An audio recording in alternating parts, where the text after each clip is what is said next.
Hey everyone, it's Miss Alyssa here at the Township of Washington Library with another edition of Teen Reads. I have technically 4 books here, but I'll start. The first 2 are actually part of a series, so they go together. I may have mentioned this one before, but I'm going to actually share this one with you today. This has been so popular, but if you haven't seen it yet, you may want to get in on it. This is American Royals by Katharine McGee, and the sequel, Majesty American Royals 2. I think the reason why these 2 are so popular is because they're great for fans of Pretty Little Liars, Riverdale, all of those kinds of mature teen dramas with lots of relationships, friendships, family issues, a little bit of scandal, some romance, and some self-reliance and self-power. It's kind of what these all are. And I did review in a previous video the 1000th Floor trilogy, which was written by her. And if you read that one and you liked it, this follows a similar style. It's a little less scandalous than that one, a little less intense, and a lot easier to read. Very Gossip Girl, Pretty Little Liars kind of stuff here. Very interesting. I read both.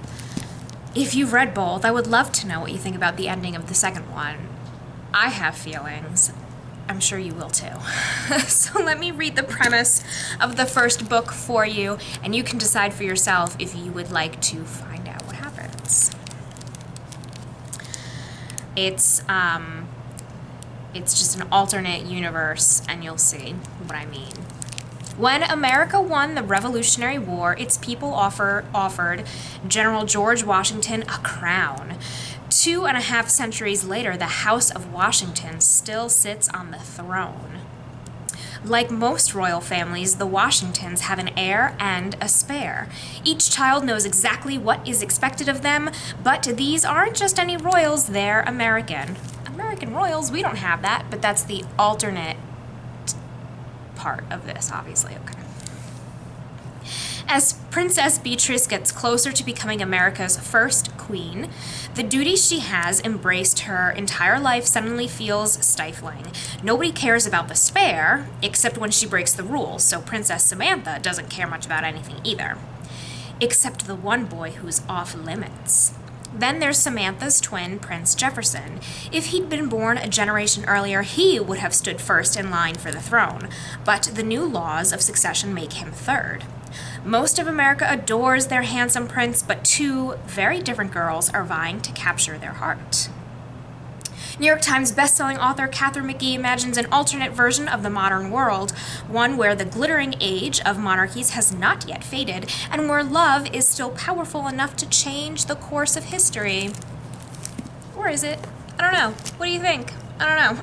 So each chapter is told by a different voice, and it goes back and forth between the voices of the characters that you'll get to know, including the future queen, the spare, and 2 outsiders who are a big part of the story and become a big part of the second story as well. So these are 2 books. They're quick reads, they're interesting, they're fun, there's really nothing too serious about them. So if you're looking for something that's a fun read and you kind of wonder what would America be like if we still had a monarchy instead of a democracy, why not find out? Although this is highly sensationalized fiction for fun, so it's obviously not accurate. But it is a good time, and I did enjoy reading them, so I can see why they are so popular with so many of you. But as I said, if you haven't read them yet, come find out why all of your peers are reading these books. Or again, the 1000th Floor series. The next one that I read is a fantasy collection. This is from the We Need Diverse Books series.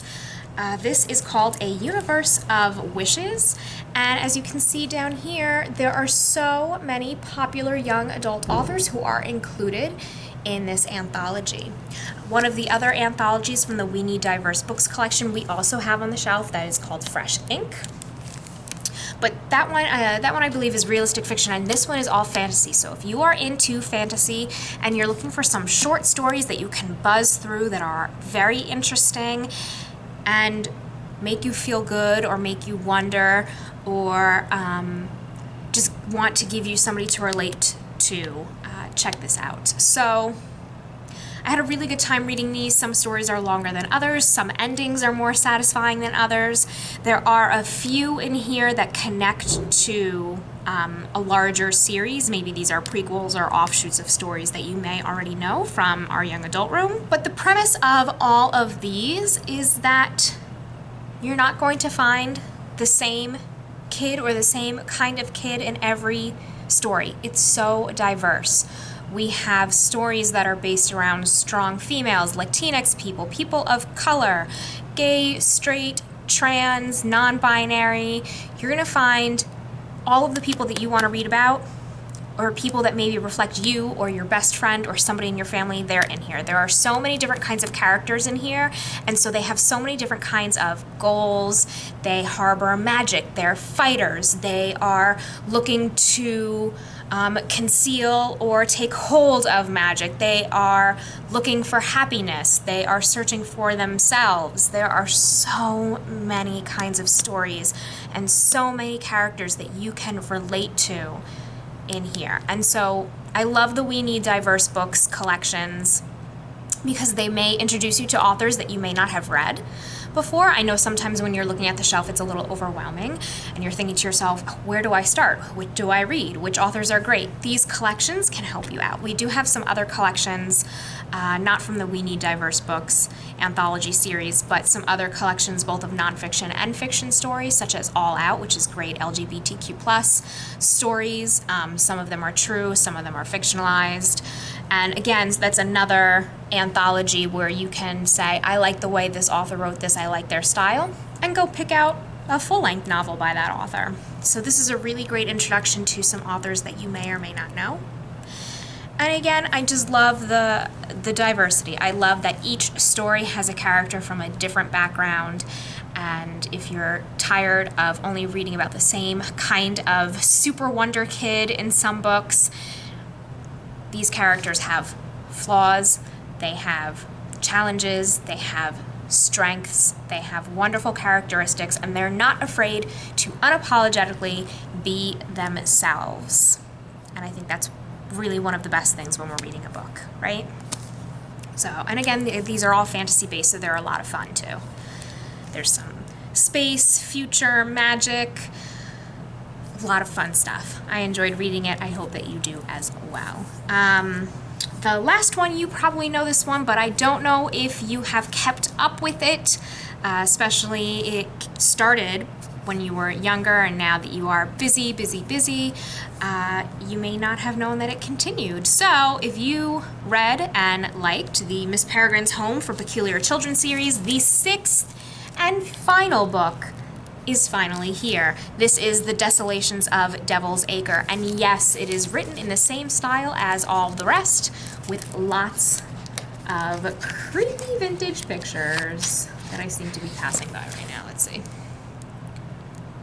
There we go, here's a bunch. So cool, very cool. I myself only read the first 3 because that was when it was supposed to be just a trilogy. And you could have gone either way, it could have continued or not, and then when the movie came out and was so successful, Ransom Riggs wrote these next 3. So this is definitely the final one. This is number 6. I don't even know what happens in it. I haven't read it yet because I need to catch up on the series. But if you loved the first one, and if you think you liked the movie, the books are so much better than the movie. The movie is so incomplete. I can't even begin to tell you how incomplete it is and what a wonderful world the books create for you instead. And they kind of cram, I think, more than one book into the movie because they knew they weren't going to make another one. So it's worth it to read the series and find out what actually happens and in what order and how and why. And I am curious to see where the series goes from the first 3 books. So eventually I'll get to number 6, but if you are ready for it, number 6 is here. And as I said, if you haven't, or if you want to catch up, we have every book in the series. So let us know if you would like to check this out. You can put a request in for any of these books on bccls.org, or you can give us a call. My extension is 207 on the phone, or you can send me an email. My email is on the homepage of our website, and I will get you hooked up with these books or others if you're not sure what to read. Let me know. I can give you some suggestions for books that I have loved, that your peers have loved, bestsellers, unique finds that maybe you're not going to find on the bestseller list or in your classroom. And also we have our book match form, which is now in the middle of our homepage. You'll see there is a yellow button and it says if you're not sure what to read, click for our book match form and you tell me what you're interested in, what books you like or don't like, and I can help you find the perfect match for your next read, whether it's for fun or for school or an assignment, whatever it is, I can help you out with that. That is it for me today, and I will see you all soon. Happy reading, everybody. Bye.